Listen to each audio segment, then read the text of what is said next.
감사합니다. 오늘 하나님께서 우리에게 주신 말씀은 신명기 28장과 시편 73편의 말씀으로 하나님을 가까이함이 내게 복이라는 제목으로 하나님의 말씀을 선포합니다. 이 제목만 좀 따라해 볼까요? 자, 시작. 하나님을 가까이함이 내게 복이라. 아멘. 오늘 말씀을 신명기의 말씀인데요. 이 신명기의 말씀을 새 번역으로 다시 한번 읽어볼게요. 제가 한번 읽어보겠습니다.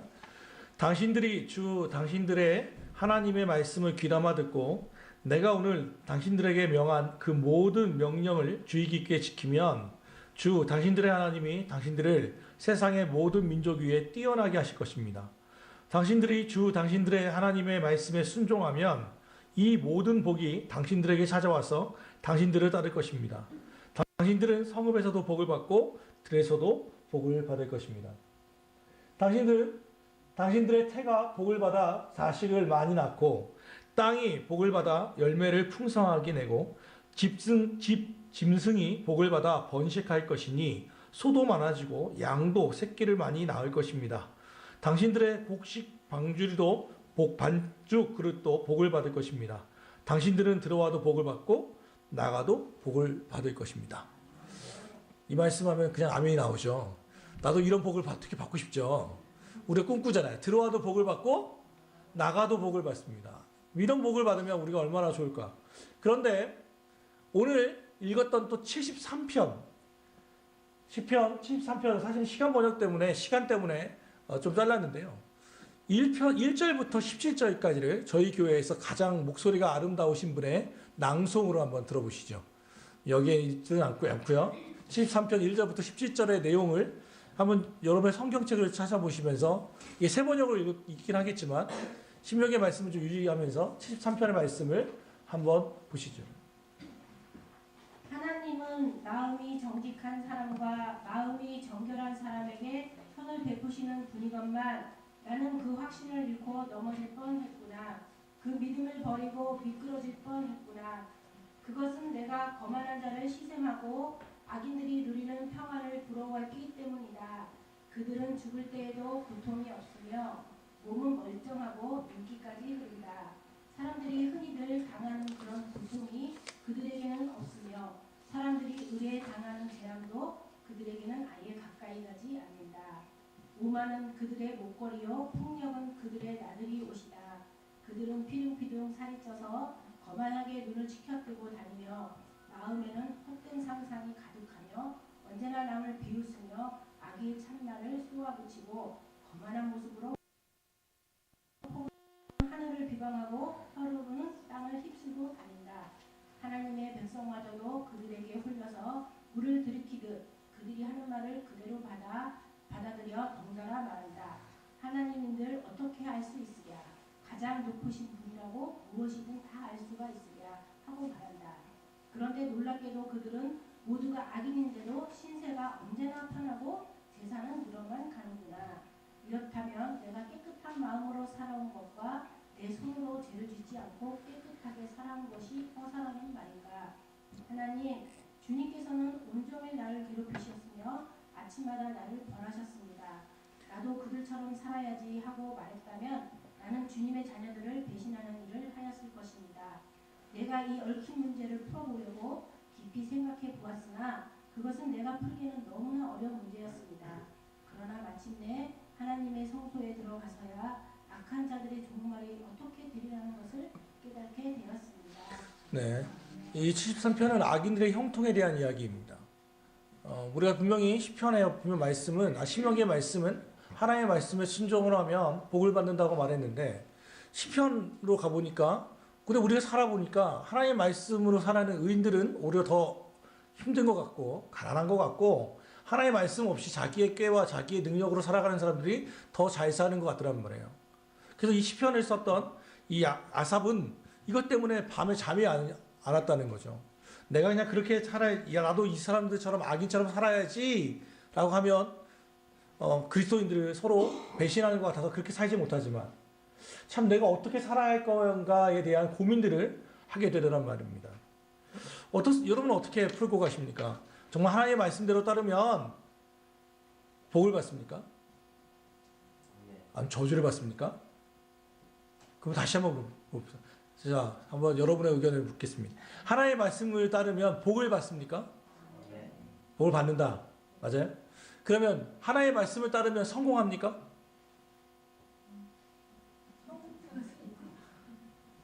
뭡니까? 복이 성공이 아니라는 거예요. 그럼 우리는 여기서 우리가 대답을 못하죠. 왜냐면 우리 아니고 아니까 우리가 믿음으로 복을 받습니다는 할 수 있겠는데 성공합니까? 라고 대해서는 우리는 말할 수 없어요. 왜? 우리는 많이 보고 있거든요. 또 경험하고 있거든요. 하나님의 말씀을 따르면 소위 성공할 줄 알았는데 실패하는 경우들을 너무 많이 보고 겪어보고 있단 말이에요. 그러니까 사실 설교를 준비하게 됐던 계기는 너가 잘 아는 것처럼 우리 교인 중에 한 분이 그런 얘기를 했죠. 기도했고 뭐 했는데 그거죠. 자기가 기도했던 것처럼 경제 사정이 확 좋아질 줄 알았는데 그것이 좋아하지 않았을 때 실망하고 하나님이 밉다라고 했던 그 이야기가 계속 제 귓가에 쟁쟁하게 들린단 말입니다. 그러면서 생각하는 것은 내가 그걸 제대로 가르치지 못했구나. 하나님 복과 하나님 앞에 가까이 하는 것이 복인 것과 성공한다는 것이 같지 않다는 것을 제대로 가르치지 못한 나의 죄를 회개하는 마음으로 기준에 대해서 다시 한번 이야기하려고 합니다. 사람들은요, 특별히 학생들 성공하기를 다 원합니다. 복보다는 성공이라는 단어를 더 좋아하죠. 그리고 동일화시킵니다. 그래서 어떻게든 성공하기 위해서 노력하는데요. 대치동의 주변 학원가가 이렇게 있습니다. 학원가들입니다. 잘 보이진 않겠지만 거의 대부분이 다시금 학원가입니다. 대치동에 있는 학원가들. 이게요, 2008년도 좀 자료가 좀 됐긴 했지만 전입하고 전출생들의 현황을 고쳐봤는데요. 다 마이너스인데 거의 대부분이 강남구, 송파구, 서초구에 송파구 4,659명, 강남구 2,023명, 서초구 925명이 다 이곳으로 애들이 왔습니다. 무슨 얘기입니까? 왜 강남 3구에 옵니까? 좋은 학원. 이쪽으로 실제로 다 몰려오고 있고 여기서 실제로 소위 말하는 좋은 대학교에 갑니다. 그걸 위해서 꿈꾸고 있는 거예요. 준비된 부모가 만드는 자녀의 성공 유학 미어 터집니다. 자녀 유학에 대한 이야기를 하면 그뿐 뭡니까? 엄마가 보고 있다. 그러니까 뭐야? 엄마가 주님이 지켜보는 게 아니에요. 엄마가 지켜보고 있으니까 지금 이제 정신 차리고 공부해야 한다는 거예요. 이제 그러고 있는 거예요. 또 지금 잠이 옵니까? 너 지금 컴퓨터하고 앉아 있을 때가 아닐 텐데 이런 것도 있고요. 네, 급훈 인서울 이게 뭔지 혹시 아세요? 서울에 있는 대학교만 들어가는 게 목표라는 거예요. 이게 성공이라는 말이에요. 인서울? 그러면 우리 파주는 어쩌란 말입니까? 임서울 이게 급훈이에요. 또 서울대학교 합격하면 다 붙여요. 이거. 몇 명 합격했다고 막 거의 뭐 학교하고 난리도 아니에요. 서울이라고 이게 바로 뭐죠? 성공. 또 하나 있죠. 대학 가서 미팅할래? 공장 가서 미싱할래? 여기에 정말 잘못되어 있는 게 있어요. 그죠? 공장에서 미싱하면 그게 저주받은 겁니까? 그런데도 불구하고 이것들을 우리는 이거 가르치고 있죠. 급훈에 대학 가서 미팅할래? 공장 가서 미싱할래? 또 하나 있는 거. 열심히 공부하면 여고예요. 신랑 얼굴이 바뀐다. 남자들도 있더라고요. 저도 독서실 신방 갔을 때 붙어 있더라고. 10분만 더 공부하면 신부 얼굴 바꾼다. 이러면서 우리 중고등학생이었는데 딱 붙여놓고 여기 포스트잇으로 막 하고 있더라고요. 예. 여러분 후회하지 마시기 바랍니다. 내가 그녀와 같이 사는 것은 내가 공부를 좀만 더 할 거면 이런 생각하지 마시고 내가 공부만 더 잘했으면 내 신랑 얼굴을 바꿀 수 있었을 텐데 후회하지 마시기를 바랍니다. 이게 뭐냐면 세상에서 말하는 소위 말하는 성공을 지향했을 때 나타나는 현상들이에요. 이걸 위해서 정말 열심히 살아간단 말이에요. 그렇죠? 그러나 하나님의 기준에서 좀 다르다는 것을 알게 돼요. 예수님의 그 좀 표를 하나 좀 십자가를 생각해도 되고 이 표를 좀 생각해 보면 좋을 것 같은데 가의 영역은 뭐냐면 이쪽으로 나가는 것은 하나님께 성공하는 거예요. 복이라고 해요. 하나님께 복 받았다고 하고 밑으로 내려가는 것은 하나님께 대한 실패, 저주, 뭐 징계 이런 것들이 실패라고 봅시다. 그 이쪽으로 넘어가는 것을 세상적인 성공, 부나 권세나 명예라든지 이걸 성공이라고 보는 거예요. 왼쪽에 있는 것을 세상적인 실패, 가난, 불행, 질병 이런 것들이라고 봅시다. 이해 가셨어요? 가의 영역은 하나님께도 성공하고 세상적으로 성공하는 거고 쉽게 얘기하면 라는 세상적으로 성공했지만 하나님께는 실패한 인생이고 다에 대한 인생은 하나님께도 실패하고 세상적으로도 실패한 사람이고 나는 하나님께도 성공하고 세상적으로도 실패한 사람이에요. 이해 가시나요? 자, 그러면 좀 물어봅시다. 여러분이 정말 이해했는지. 가의 영역에 있는 성경의 인물이 누가 있을까요? 가에 있는. 하나님께도 성공하고 세상적으로도 성공한 사람은 누가 있어요? 다윗. 그렇죠? 솔로몬. 근데 나중에 말년에 좀 가죠? 아브라함은 어디에 포함될까요? 가에 포함되죠? 부자잖아요. 우선. 그리고 하나님께도 의인이라 칭함을 받았죠. 그러니까 이런 사람들이 아마 될 수 있을 거예요. 그러니까 좀 얘기하면 아브라함이나 요셉, 욥, 다윗, 다니엘, 느헤미야 등은 이 여기에 속해요. 그렇죠? 그런데 하나님께 성공했지만 세상적으로는 좀 실패했다고 볼 수 있는 사람들이 예수님의 제자들. 그렇죠? 돈도 없이 계속 끝에 막 순교하고 죽고 막 가는데 세상으로 볼 때는 정말 실패한 것 같지만 하나님께 성공한 인생들이죠. 스데반 돌 맞아 죽었어요. 사도 바울, 세례 요한, 이사야 나중에 톱으로 켜 죽고 세상적으로는 정말 실패한 것 같은데 하나님께 성공한 인생들이 있단 말이에요.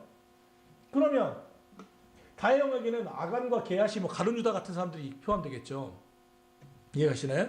성경을 모르시는 분은 약간 이해 좀 안 가겠지만 라에는 이스라엘의 많은 왕들이나 헤롯, 빌라도, 바로 이런 같은 사람들이겠죠. 세상적으로는 왕이고 황제의 삶을 살지만 하나님께는 멀어져서 실패하는 인생들이죠. 이 땅에서만 성공한 것처럼 보이는 사람들이란 말이에요.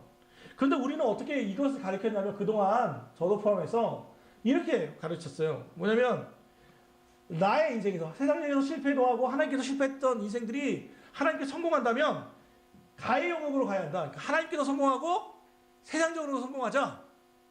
그래서 이걸 뭐냐면 번영신학이라고 말해요. 기복주의라고 하는 거죠. 그래서 이 가에만 살면 된다고 생각했어요. 가에만 살면. 우리의 꿈이죠, 이게.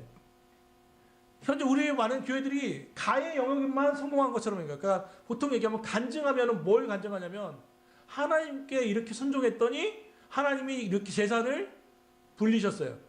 하나님께 순종했더니 하나님이 대학교에 합격시켜주셨어요.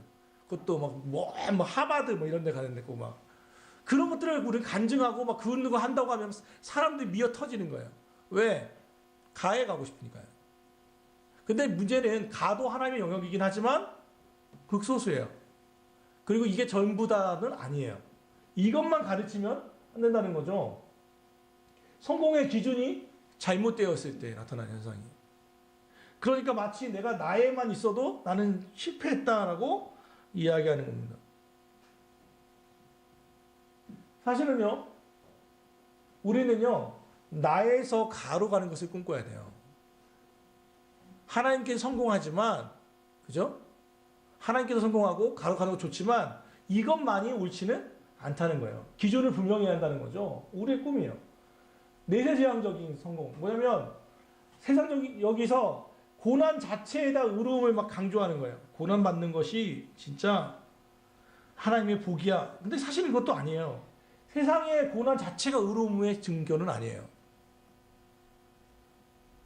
나의 영역에도 있을 수는 있지만 그렇다고 내가 고난 받는다고 해서 내가 의인으로 산다고 하는 증거가 되는 것은 아니라는 거예요.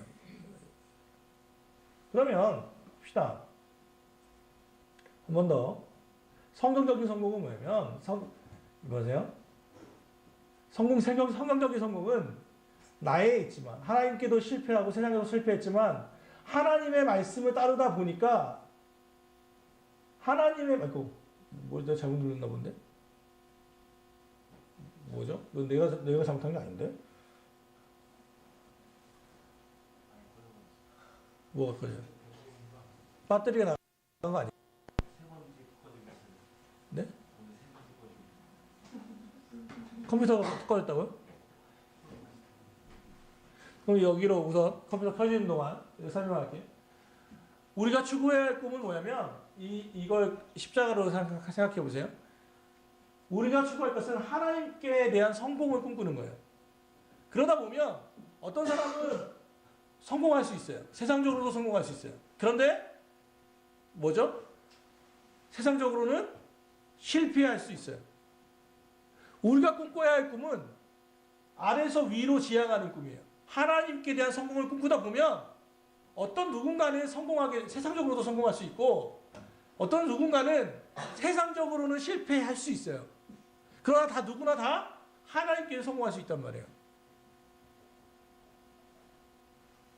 우리가 꿈꿔야 할 꿈은 이 위로 하는 꿈이에요. 다시 하나님께 대한 성공을 꿈꾼다면 세상적으로는 성공할 수도 있고 실패할 수도 있어요.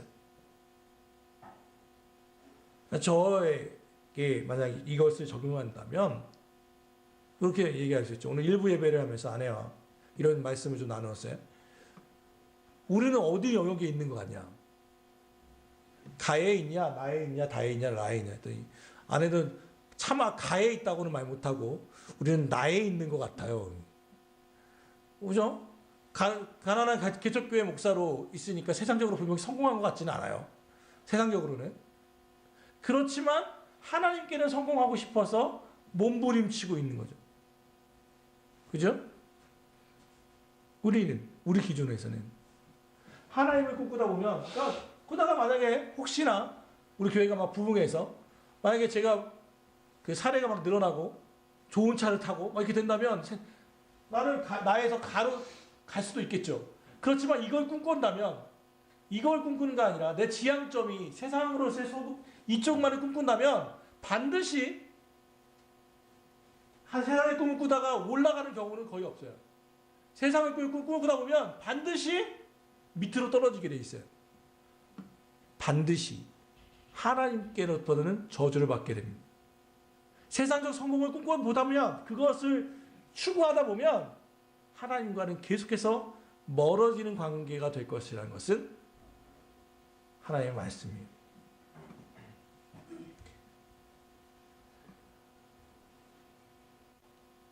찍어주시죠. 이건 우리가 알아야만 합니다. 그러니까 쉽게 얘기하면 하나님께 성공을 꿈꾸다 보면 가라에서 이렇게 우리가 꿈꿔야 할 것은 하나님께 대한 성공이라는 것입니다. 야고보를 좀 생각해 보시죠. 야고보의 인생을 보면 정말 기가 막히거든요. 첫째로 보시죠. 야고보의 인생은 여러분 알고 있는 모든 지식을 한번 동원해 보세요. 여호와를 빙자해서 거짓말했습니다. 장자권, 축복권을 뺏으려고 장자권 뺏으려고 속였어요. 그는 어디에 있을까요? 가나다라에서. 라에 있죠, 라에. 그죠? 여기 있잖아요, 여기. 이삭이 그 아들에게 이르되 아들아 내가 어떻게 이같이 나 속히 잡았느냐 그러다 이르되 아버지 하나님 여호와께서 나를 순족하게 만나게 하였습니다. 아빠까지 속이고 하나님 속이고 했던 사람은 라에 있었어요. 그런데 어디로 갑니까? 일로 가죠. 그랬더니 형이 열받아갖고 에서가 죽여버리겠다고 하잖아요. 그다음 어디로 갑니까? 도망가잖아요, 이쪽으로. 그죠? 모든 거 다 버리고 도망가요. 그러면 하나님께도 실패하고 세상에도 실패한 야반도주하는 인생이 됐단 말이에요. 그죠? 이건 안 읽을게요, 시간 관계상. 그러다가 베델에서 하나님을 만나버려요. 하나님이 그를 만나주시죠. 여전히 그는 어디에 있습니까? 세상에서의 실패 영역에 있습니다. 근데 하나님을 만나는 순간 어디로 가기 시작해요? 나로 가게 되죠. 처지는 바뀐 게 없습니다. 그는 하나님이 그를 만나주셨다는 거예요. 그밖에 없어요. 한 곳에 이르러는 해가 진지라 거기서 유숙하려고 그곳에 한도를 가져다가 베개로 삼고 거기 누워 자더니 야곱이 잠이 깨어 이르되 여호와께서 과연 여기 계시는 내가 알지 못하였다. 하나님을 만나는 순간 그는 하나님께 성공한 인생이 되기 시작합니다. 그렇다고 해서 갑자기 그 사람이 가로막혔냐? 그렇지 않습니다. 라반에게서 이제 20년 동안 일했어요. 품삯을 10번이나 바뀌면서 하나도 못 받고 20년 동안 무료 14년 동안 무료 봉사하고 6년간 월급 10번 변제되면서 바뀌면서 20년 동안 역시 그는 나에 있다가 마지막 20년 끝에 하나님이 그 월급을 몰아주시잖아요. 그래서 부자가 돼요. 가로가죠. 그 순간 20년 만에 맞습니까? 그런데 문제는 여기 써 있잖아요. 이에 그 사람 야곱이 매우 번창하여 양떼와 노비와 낙타와 마귀가 많았다. 부자가 됐습니다. 그럼 여기서 끝났냐? 아니에요. 다시 도망가요. 왜? 라반이 다시 그를 쫓죠. 그래서 라반으로부터 도주합니다. 그래서 가에서 나로도 도망갑니다. 그러다가 나로 빠져버립니다. 왜냐하면 그의 외동딸 디나가 하나님으로부터 멀어지기 시작하면서 이건 사실은 잘못 그랬어요. 이쪽으로 좀 더 내려가긴 해야 하는데 이 사람이 좀 풍족해지니까 자기 고향으로 돌아가야 하는데 안 돌아가고 세겜이라고 하는 땅에서 머물러 버리거든요. 그러니까 하나님이 그의 딸 디나를 강간 그 성폭행 허락하심으로 하신 것이 아니고 그러므로 경고하시죠. 그래서 그의 인생이 실패하게 됩니다. 이쪽으로 이동하게 되죠. 그리고 마지막 그래서 이 경고를 따르고 창세기 35장에서 보면 이방 신상을 버리고 정결케 하죠. 하나님이 야곱에게 이르시되 일어나 베델에 올라가서 거기서 제단을 쌓으라 하신지라. 야곱이 이에 자기 집안과 자기와 함께한 모든 자에게 이르되 너희 중에 있는 신상들을 버리고 자신을 정결하게 하고 너희들의 의복을 바꾸어 입으라 라고 하면서 그는 하나님을 다시 만나게 되면서 하나님께로 더 나아가게 되죠. 밑에서 여러분 여기 네 가지를 보면 여러분의 인생을 좀 이렇게 그려볼 수 있겠습니까? 오늘 팔레트에서는 그걸 할 겁니다. 여러분의 인생 나눔입니다. 10년 단위로. 그래서 나는 몇 년 후에 어디에 있었을까? 어린 친구들은 10년 이러면 선율이는 할 게 없기 때문에 1년 단위로 선율이는. 우리의 인생은 하나님께로 성공하다 보면 가에도 있다가 나에도 있다가 왕래가 있게 돼 있어요. 당연히. 그래서 앞서 말한 것처럼 세상적인 성공을 꿈꾸다 보면 반드시 야곱도 그랬던 것처럼 라의 영역으로 떨어지게 된단 말이죠. 이걸 좀 정리하면 이런 거예요. 세상적인 성공을 우리는 세상의 방향은 왼쪽에서 오른쪽으로 가려고 합니다. 그러나 성도들의 삶의 방향은 아래에서 위로 가야만 합니다. 성도들이 바로 가기 위해서는 왼쪽으로 조금 치우칠 필요가 있습니다. 왼쪽으로. 왜냐하면 자꾸 바람이 이쪽으로 이렇게 불거든요. 세상에 서로 흐름이 있기 때문에 웬만하면 좀 절제하고 웬만하면 조금 더 참고 그쪽으로 왼쪽으로 가려고 노력해야 그나마 이쪽 방향으로 가기 때문에 왼쪽으로 가야 한다는 말은 그런 겁니다. 왼쪽으로 치우친다는 것은. A에서 B로 떨어지지 않기 위해서는 공동체의 권면이 필요합니다. 이건 교회에서 같이 해야 한다는 거죠. 예, D에 있으면서 C로 착각하기 쉽습니다. 무슨 얘기 하세요? 나는 세상적인 성공을 꿈꿔 있으면서도 나는 이미 세상적으로 성공했으면서도 불구하고 세상적으로는 실패했다고 볼 수 있습니다. 이따 동영상 하나 볼 겁니다. 무슨 얘기인지. 아까 제가 얘기했잖아요. 나는 B에 있다고. 그런데 생각해보면요. 세상에 100명의 지구가 만약 100명이만 있는 그 동영상을 좀 볼게요. 그럼 저는 세계 1%더라고요. 저는 1%에 들어가는 부를 갖고 있더라고요. 저는. 좀 더 이따가 나눌게요. 그러면 어떤 기준을 가지면 좋을까? 한 4가지 정도를 제시할 수 있습니다. 이거는 제 건 아니었고 제가 교류하는 그 이랜드 사목이었던 방성용 목사님께서 말씀해 주셔서 이걸 좀 같이 참고하기에 좋아서 해놨습니다. 세상적인 기준을 돈으로 하면 돈이나 명예나 부귀로 하면 앞서 망한다고 얘기했습니다. 그러면 그리스도인으로서 어떻게 하면 내가 기준을 세울 수 있을까에 대해서 한 4가지 4F로 정리한 게 좀 좋아서 같이 나누려고 하는데요. 첫 번째는 풀필먼트인데 성취인데 여기서의 성취는 뭐냐면 그런 거예요. 예수님께서 십자가에 못 박혀 죽으실 때 마지막에 했던 말이 혹시 뭔지 아십니까? 다 이루었다. 그러니까 여기서 말하는 성취란 내 인생의 큰 그림을 가지고 있는 사람. 내가 지금 오늘 내가 당장 죽는다 할지라도 내가 그 꿈을 다 이루지는 못했지만 내가 잘 살았다. 내가 그래도 옳은 방향으로 나가려고 노력했다. 거기에 대한 아쉬움이 없다라고 할 수 있다면 당신은 성공한 인생입니다. 그걸 성취라고 합니다. 성취. 앞서 아내와 일부 때 그런 이야기를 했거든요. 나는 당장 오늘 죽어도 크게 뭐 애들 화난 말로 여한이 없다. 남겨진 한이 없다라고 얘기할 수 있다. 아쉽지만 물론 제가 또 선율이 결혼식에 우리 딸 결혼식에 축가 부르기로 했거든요.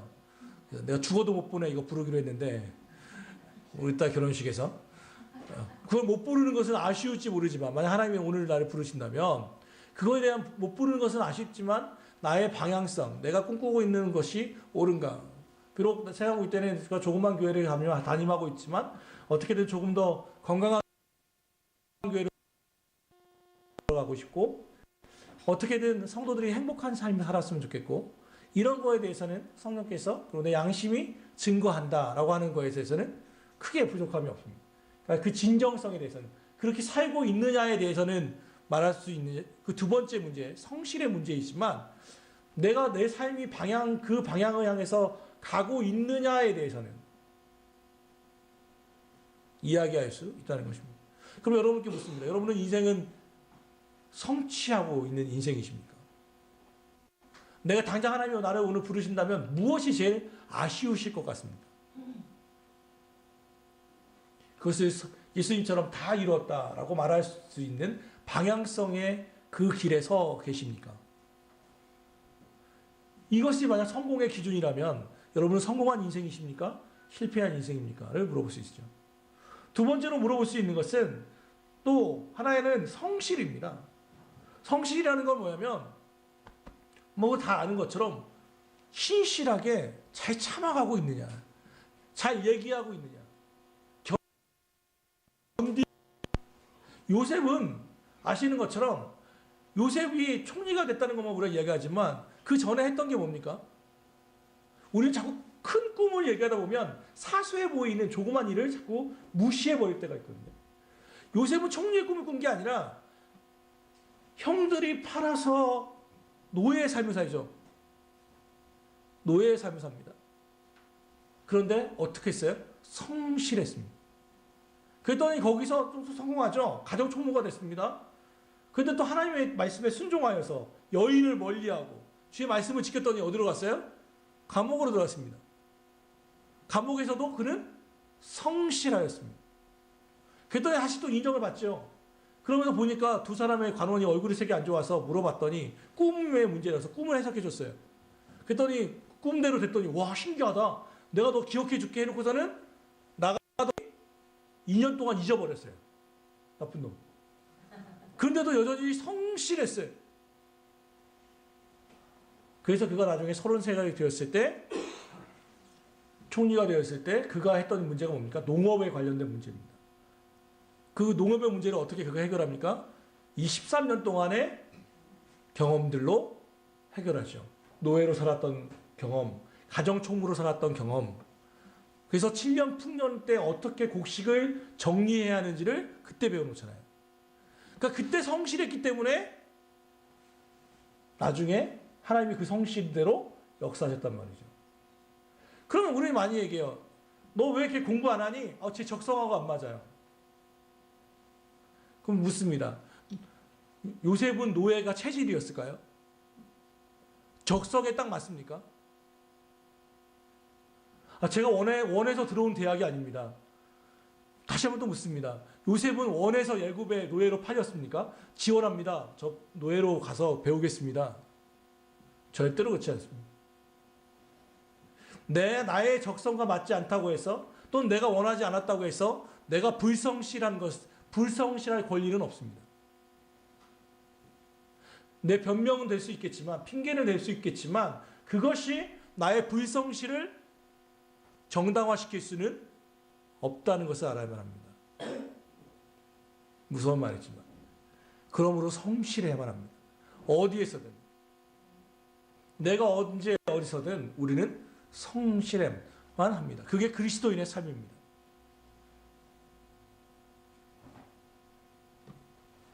세 번째로 말할 수 있는 것은 friendship입니다. 우정입니다. 함께하는 거예요. 우리는 보통 성공이라고 얘기하면, 복이라고 얘기하면 나 개인의 성공을 이야기합니다. 그런데요, 성경은 개인의 복만 얘기한 적이 없습니다.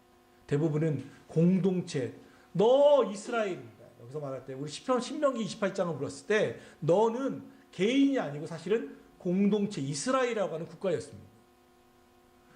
여러분이 꾸는 꿈은, 여러분이 꾸는 성공은 공동체적이십니까? 여러분의 그 성공을 이루면 여러분의 가정을 이롭게 하고 사회를 이롭게 하는 것입니까? 쉽게 말한다면 그런 거죠. 내 적성과 달란트는 뭐냐면 달리기를 너무 잘하고 눈치를 잘 보고 담을 빨리 뛸 수 있습니다. 손이 빠릅니다. 그래서 내 적성 검사를 했더니 도둑이에요. 눈치도 빠르고 빨리 담도 뛰어넘을 수 있는 근력과 민첩성을 가지고 있어요. 잘 훔칠 수 있어요. 그러면 나는 그 직업대로 해만 합니까? 안 되죠. 왜요? 내가 꾸는 그 꿈은, 나의 적성이 너무 잘 맞는 그 꿈은 공동체를 이롭게 하지 못해요. 우정을 나눌 수 없는 거예요. 그거는. 그러니까 그 꿈을 가져서는 안 되는 거예요. 우리의 꾸는 꿈은 같이 있는 꿈이냐는 거예요. 협동할 수 있는 꿈입니까? 쉽게 말하면 그 미국에서 실제로 있었던 사건인데요. 양계장입니다. 벌써 그 18세기, 19세기 정도에 있었던 사건으로 제가 알고 있는데, 양계장, 지금이야 뭐 공동 그 A4 용지 같은 데다가 달걀 낳게 하는 그런 거 말고 제대로 큰 양계요. 보통 한두 마리만 나는. 그런데 양계장에서 주인이 보니까요, 계란 도둑이 있더라는 거예요. 달걀을 낳는데 꺾어가지고 나중에 아침에 가보면 계란이 없는 거예요. 꼭 매일 성실하게 하나씩 없더래요. 꾸준히. 그래갖고 도둑 잡으려고 별짓을 다 해봤는데 못 잡았어요. 그래갖고 아예 양계장에 들어가서 이렇게 꼬박꼬박해서 붙임벌을 섰대요. 그래서 드디어 범인을 알아냈습니다. 범인은 사람이 아니고 쥐였습니다. 쥐. 덩치가 좀 큰 쥐였습니다. 쥐가 달걀 도둑이었습니다. 계란 도둑. 그러면 어떻게 계란을 가져갔을까요? 쥐가 계란을 굴려서, 어떻게 굴려요? 이렇게 굴려요? 손이 나와요? 뿅? 어떻게 굴러가요? 쥐가 가져가더라는 거예요. 어떻게? 머리로 드리블? 헤딩? 드리블하면서 어떻게 가져갔을까요?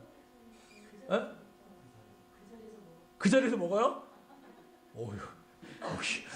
되게 창의적인 대답. 진짜 깜짝 놀랐답니다. 어떻게 깜짝 놀랐냐면 쥐가 한 마리가 아니고 두 마리거든요. 그래서 쥐가 쥐가 좀 덩치가 조금 쥐가 계란을 이렇게 앉더니 치집들어요. 이렇게 하고 엎어지더래요. 이렇게 배에다 이렇게 올려놓고 이렇게 좀 짧은 걸로 이렇게 하고 있더래요. 그랬더니 그 쥐가, 따라하는 쥐가 쥐 꼬리를 잡고 끌더래요. 얘는 이러고 있고 쥐에서 끌고 가서 그 쥐 구멍으로 들어가더래요. 쥐가 황당하죠. 쥐 두 마리가 그렇게 가져가요. 협동해야 하는 거는 쥐들도 알더라는 거예요. 그러니까 쥐네 안 되니까 둘이서 같이 하더라는 거예요. 이게 우정입니다. 우정. 별로 도둑질이라 별로 권할 만한 것은 아니지만 너는 마음을 보고 나는 같이 하자. 이러면 특수절도가 되기 때문에 안 됩니다. 그런데 아무튼 우리 우정이라고 하는 것. 우리 크리스찬은 쉽게 말하면 뭐 좀 편하게 얘기한다면 여러분이 경험하고 있는 여러분의 꿈은 또는 하나님의 성공을 향해서 가다가 실패했을 때 내 아픔을 나눌 수 있는 사람이 옆에 있다면 여러분은 그래도 성공한 인생이라는 겁니다. 마지막으로 나눌 수 있는 것은 용서입니다. 그런데 이 우정이라는 것이 항상 좋을 수는 없습니다. 친구들과 좀 생각해 보시죠. 여러분 지금 생각나는 친구들이 있다면 그 친구들과 항상 좋으셨습니까? 항상 좋은 친구는 온라인 친구입니다. 채팅하는 친구들. 그 외에는 실제 친구는 그렇게 좋을 수 없습니다. 오죽하면 남매들을 얘기할 때 보통 현실 남매라고 하죠. 맨날 좋은 것 같지만 현실 자매, 뭐 현실 형제들 별로 아닌 것 같은데 진짜 힘들 때는 그래도 오빠밖에 없고 누나밖에 없는. 그걸 뭐냐고 하면 포기브니스, 용서라고 합니다. 관계의 회복이죠. 관계가 형성되다 보면 반드시 깨지게 되고 아파하고 하게 되거든요. 그럴 때 포기브예요. 내가 용서해야 하는 삶을 살고 있는가. 주기도문에 괜히 용서가 나오는 게 아니에요. 좀 정리하면 그런 겁니다. 제가 요즘 얼마 전에 장례 때문에 좀 책을 좀 읽었어요. 거기에 보니까 그 죽음에 대해서 좀 책들을 좀 이렇게 봤는데 거기에 대부분 하나의 공통점을 하나 발견했어요. 돌아가시는 분들이 제일 아쉬운 것 중에 하나가 뭐냐면 용서에 대한 얘기를 한대요. 용서에 대한. 미안한 얘기를 많이 한대요. 내가 이거 용서받고 싶고 내가 널 용서한다고. 내가 용서한다고 말해주고 싶었는데 못했던 이야기. 그리고 용서받아야 할 일이 있는데 용서받지 못한 것이 항으로 남는다는 그 책을 좀 봤어요. 공통점을 봤어요. 그러니까 제일 많은 건 사랑한다고 말 많이 못했던 거. 그게 제일 후회된다고 하고요. 그러니까 결국은 우리 관계는 맺혔다가 얽혔다가 풀어지거든요. 갈등이라고 할 때 그 갈자가 뭐냐면 등나무에 나오는 그 얽혀있는 거 있잖아요. 그게 뭐 등나무 갈자거든요. 그러니까 얽혀있는 거예요, 갈등은. 쉽게 말하면 사람을 얽히게 돼 있어요. 그럼 어떻게 해야 돼요? 좀 풀었다가 얽혔다가 이런 과정들을 겪게 된단 말이에요. 그게 성공하는 인생이에요. 그러면 진짜 복이 뭐냐? 73편에 나오죠. 하나님께 가까이함이 내게 복이라. 의인이 자기가 하나님 앞에 저주를 받는다고 생각했는데 막 나중에 성전에 들어가서 딱 깨달은 게 뭐냐면 그래도 하나님께 가까이 하는 게 내게 복이지. 그러니까 우리 인생은 앞서 말한 것처럼 저는 이쪽에 있다고 생각했단 말이에요. 나의 영역에 있다. 세상적으로 나는 실패하고 하나님께는 성공한 것 같다라고 생각했어요. 그럼 다시 한번 생각해 보니까 그게 내가 성공한 인생이라는 것을 내가 나에 있는 게 아니라는 것을 깨달았습니다. 그것까지 우리 하나 보고 말씀을 좀 정리합니다.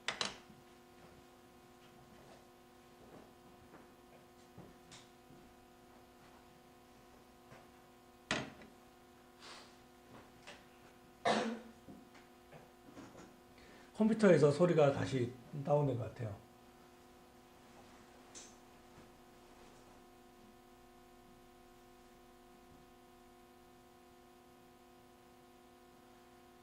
이 플레이 자체에 시간이 없는 것 같아요, 소리가. 오늘은 여러 가지 방송사고가 나는 훌륭한 날입니다. 꺼졌나요? 네, 블루 스크린이 나갔어요. 훌륭합니다. 영상이 나갔으니 뭐 어쩔 수 없습니다. 이거는 끝나고 켜지는 대로 알려주세요.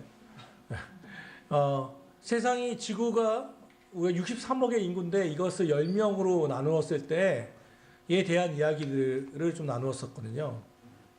그랬더니 그렇게 얘기합니다.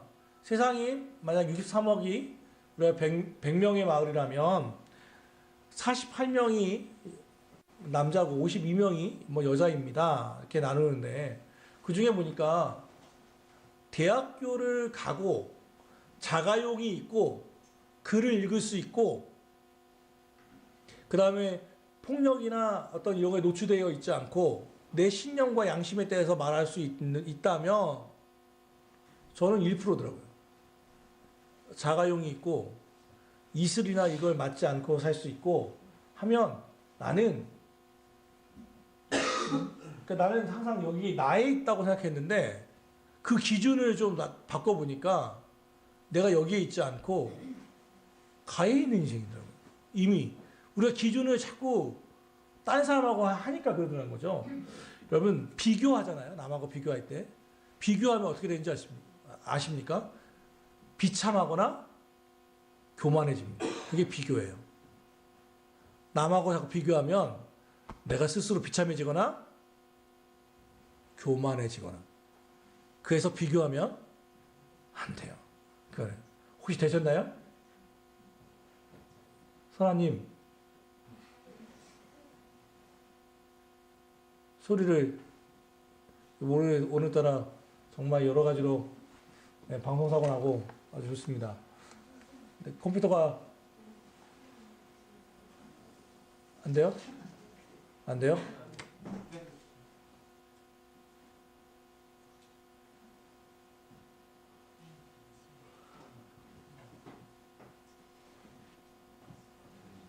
천천히 하십시오. 이제 안 하면 이제 서울 끝내려고 합니다. 되셨습니까? 소리를 도대체 뭔데 자꾸 보려고 하는지 보시죠.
예, 좀 힘든 영상이긴 하지만 힘들게 했지만 볼만하죠? 다시 한번 생각하게 되죠. 우리는 남들과 자꾸 비교하면서 또 세상의 기준에 따라서 자기 인생을 실패했다고 이야기합니다. 세상의 논리일 뿐입니다. 그것을 또 꿈꿔갈 필요도 사실 없습니다. 이미 우리는 충분히 많은 복을 받았고 또 누릴 수 있는 특권들을 가지고 있습니다. 하나님은 이미 우리에게 많은 것을 베푸셨습니다. 그것에 감사하며 우리에게 주신 것들을 많이 나누며 살아갈 수 있기를 바랍니다. 특별히 세상의 성공, 명예와 부와 권세를 추구하는 그 기준이 아니라 하나님의 기준, 하나님의 보시기에는 어떠할까에 대해서 생각하며 하나님께 성공하는 인생들이 되시기를 바랍니다. 그 길을 가다 보면 가로도 갈 수 있고 나로도 갈 수도 있습니다. 그것에 대해서 일희일비하지 마시고 묵묵히 주의 말씀에 따라 순종하십시오. 그래야면 하나님 앞에 더욱더 가까이 갈 때 진짜 복을 마음껏 누리는 여러분이 되실 것입니다. 우리 같이 기도합시다.